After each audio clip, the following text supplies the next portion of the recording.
తెలంగాణలో మన national festival ఏదైనా ఉంది అంటే మన బోనాల పండుగనే.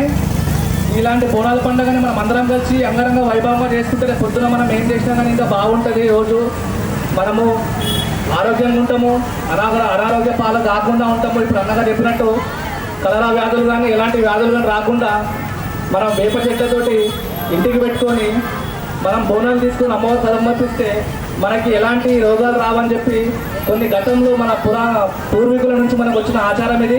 కాబట్టి ఎటువంటి కూడా ద్వేషధావలకు వెళ్ళకుండా కుల మతాలతోని అన్ని పార్టీలకు అతీతంగా అందరూ కూడా సపోర్ట్ చేసి ఈ యొక్క అమ్మవారిని ఈ ఈ యొక్క అమ్మవారి యొక్క జాతర ఈ యొక్క బోనాలను అమ్మవారి ఆశీర్వాదం పొందాలని కోరుతా ఉన్నాను. చాలా గ్రాండ్గా బోనాల పండుగ జరుపుకోవడం జరుగుతుంది.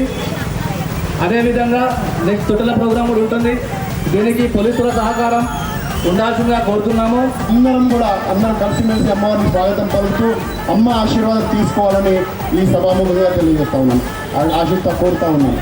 ఈ యొక్క కార్యక్రమాన్ని ఏర్పాటు చేసినటువంటి రామూర్తి గారికి, మన రోహిత్ గారికి, అలాగే లైబ్రరీ చైర్మన్ ప్రసన్నక్క గారికి కూడా ధన్యవాదాలు తెలుపుతాను. రోజులో ఒక జాతర లాంటి జాతర, సికింద్రాబాద్ జాతర, గోల్కొండ జాతర ఎలా చెప్పుకుంటారో మన రాజ్భవన్ రోడ్లో నల్లపోచమ్మ కట్టమైసమ్మ జాతర కూడా అంత అంగరంగ వైభవంగా జరుపుకోవాలని కోరుతున్నాను. ప్రతి సంవత్సరం ముందుకు వెళ్దాం, ఇంకా గ్రాండ్గా జరుపుకుందాం. జై తెలంగాణ.